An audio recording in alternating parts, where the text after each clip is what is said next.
నా చరిత్ర ఏమవుతుంది. ఈనాటి రైతు సదస్సును ఏర్పాటు చేసినటువంటి గౌరవ వ్యవసాయ శాఖ మంత్రులు పెద్దలు తుమ్మల నాగేశ్వరరావు గారు, ఇరిగేషన్ శాఖ మంత్రులు ఉత్తమ్ కుమార్ రెడ్డి గారు, పిసిసి అధ్యక్షులు ఎమ్మెల్సీ గారు మహేష్ గౌడ్ గారు, అట్లాగే అడ్వైజర్ షబ్బీర్ అలీ గారు, పెద్దలు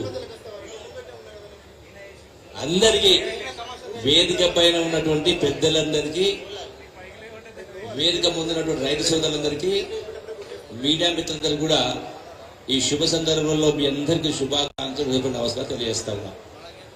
ఈ కార్యక్రమం యొక్క ముఖ్య ఉద్దేశం సవివరంగా పెద్దలు వ్యవసాయ శాఖ మంత్రులు వివరిస్తారు.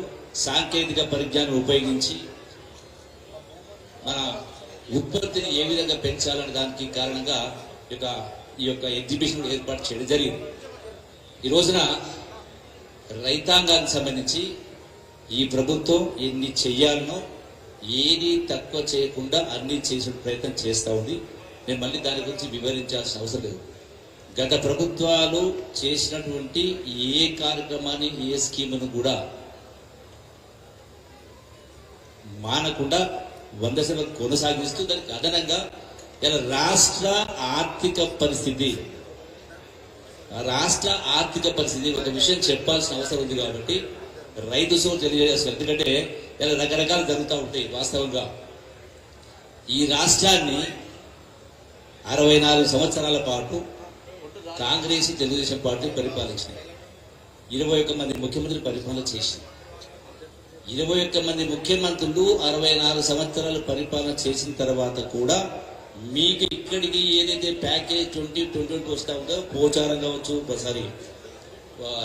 ప్రాజెక్టు సంబంధించి నాగార్జున సారైనా, శ్రీశైలన, ఇవన్నీ రకరకాల ఇన్ని ప్రాజెక్ట్ చేసినా కూడా 64 సంవత్సరాలు చేసిన అప్పు కేవలం 64,000 కోట్లు.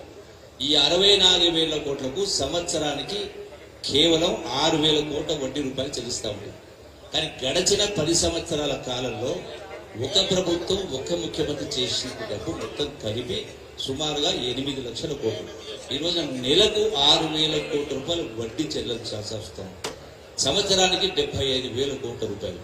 అంటే ఈ గడిచిన రేవంత్ రెడ్డి గారి 16 మాసాల పరిపాలనలో సుమారుగా 1,40,000 కోట్లు వడ్డీ కంతులు కట్టాల్సి వచ్చింది. అయినా కూడా, ఇంత ఇబ్బంది ఉన్నా కూడా ఈనాడు రైతు భరోసా కావచ్చు, రుణమాఫీ కావచ్చు, సన్నాలకు బోనస్ కావచ్చు, సన్నబియ్యం కావచ్చు, రకరకాలు చేస్తా ఉన్నాం. ఇవన్నీ కూడా అంతకు నుంచి గతంలో ఇంతకుముందు మిత్రులు చెప్పినట్టుగా ప్రకృతి వైపరీత్యం జరిగినప్పుడు, అది వరదలు వచ్చినా, వాళ్ళు వచ్చినా, కరువు వచ్చినా పంట నష్టం ఇచ్చేది. గత ప్రభుత్వం కూడా గత ప్రభుత్వం ఇవ్వలేదు. ఈ ప్రభుత్వం వచ్చిన తర్వాత ఇదే నిజామాబాద్ జిల్లాలో పంట నష్టం జరిగిన వాళ్ళకు ఎకరాకు 10,000 రూపాయలు చొప్పున ఇవ్వడం జరిగింది. ఇవన్నీ కూడా జరిగేటువంటి కార్యక్రమాలు వ్యవసాయ పరంగా అన్ని రకాల కార్యక్రమాలు చేస్తా ఉన్నాం. ఇరిగేషన్ పైన సంబంధించి కూడా గడిచిన వారం రోజుల క్రితమే ఈ రోజున పోచంపాడు ప్రాజెక్టు నుంచి ఏదైతే ప్యాకేజ్ 2021, 22A ఇవన్నిటికి సంబంధించి కూడా సమీక్ష నిర్వహించడం జరిగింది. ఆ సమీక్ష ద్వారా గౌరవ మంత్రి గారు కూడా సానుకూలంగా స్పందించి ఈ యొక్క కాలువలను కూడా పూర్తి చేయడానికి ఈ ప్రభుత్వం కొనసాగించే కార్యక్రమం చేస్తుంది. అవి పూర్తి అయితే కొన్ని లక్షల ఎకరాలకు సాగు రావడం పడగా మిగిలినటువంటి వాటికి కూడా ఆ యొక్క స్టెబిలైజేషన్ జరిగే కార్యక్రమం జరుగుతుంది. అంటే ఇది ఒక వైపున. దీంతో పాటుగా ఈ రోజున రైతాంగానికి ఒక సూచన అంటే, ప్రధానంగా ₹1 పెట్టుబడి మిగిలితే ₹1 సంపాదించినట్టే లెక్క. ఇలా ఇంత పెట్టుబడులు పెట్టి, ఇంత కాయకష్టం చేసి మనం తరతరాల నుంచి తాత ముత్తాతల నుంచి కూడా వ్యవసాయం చేస్తూ ఉన్నాం. దీనికి తోడు ప్రభుత్వం కూడా అన్ని రకాల సంక్షేమ అభివృద్ధి కార్యక్రమం చేసే కార్యక్రమం జరుగుతూ ఉంది.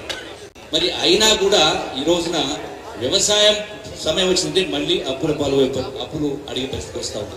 సో దీనికి సంబంధించి ఒకసారి మనం ఆలోచించాల్సింది, మీరు కాయ కష్టం చేసినటువంటి సంపాదన కావచ్చు, తరతరాల నుంచి కావచ్చు, ప్రభుత్వం చేసినవన్నీ కూడా మళ్ళీ ఈనాడు ఈ అప్పుల స్థాయి పరిస్థితి వస్తూ ఉందంటే, దాని ప్రధానంగా మనకు వచ్చిన ఆదాయాన్ని ప్రధానంగా ఈ రోజున చదువుల పేరు మీద, కార్పొరేట్ చదువుల పేరు మీద, అట్లాగే హాస్పిటల్ పేరు మీద ఇలా ఎక్కడ చూసినా ఏ హాస్పిటల్ పడకుండా వేలాది మంది జనాలు లక్షలాది రూపాయలు ఖర్చు పెడతా ఉన్నారు. అంటే ఆనాటి వ్యవసాయ పద్ధతి వేరు, ఈనాడు మిషన్ వచ్చింది కాబట్టి ఇలా చదువుల పట్ల, మీ పిల్లల జాగ్రత్త పట్ల, అట్లాగే ఆరోగ్యాల పట్ల మనం కొన్ని జాగ్రత్తలు తీసుకుంటే అది కూడా మనం లక్షల రూపాయలు మనం పొదుపు కార్యక్రమం జరుగుతుంది. కాబట్టి సమయం లేదు కాబట్టి సవివరంగా మరొకసారి చెప్పే కార్యక్రమం చేస్తా ఉన్నాను. మీ అందరికీ సవినయంగా విజ్ఞప్తి చేస్తూ ఈ ప్రభుత్వం గడిచిన 16 మాసాల్లో ఉన్నత పరిస్థితులు ఎంత చేయాలన్నది చేసే కార్యక్రమం చేస్తా ఉన్నాం. ఇంకా ఈ ప్రభుత్వం 4 సంవత్సరాల సమయం ఉంది, మళ్ళీ 5 సంవత్సరాలు రాబోతా ఉంది. కాబట్టి వీరందరూ కూడా ఈ ప్రభుత్వాన్ని, కాంగ్రెస్ ప్రభుత్వాన్ని వీరందరూ ఆశీర్వదించాల్సిన అవసరం ఉంది. మరొకటి, చిరకాల వాంఛ ఉంది తెలంగాణ రాష్ట్ర ఏర్పాటు కూడా ఇలా సోనియా గాంధీ గారి నాయకత్వం రాష్ట్రం వచ్చింది. కాబట్టి మనం అందరం కూడా మనం కృతజ్ఞమై ఉండాలని చెప్పి మనవి చేసుకుంటూ సెలవు తీసుకుంటున్నాం. అంటే నమస్కారం.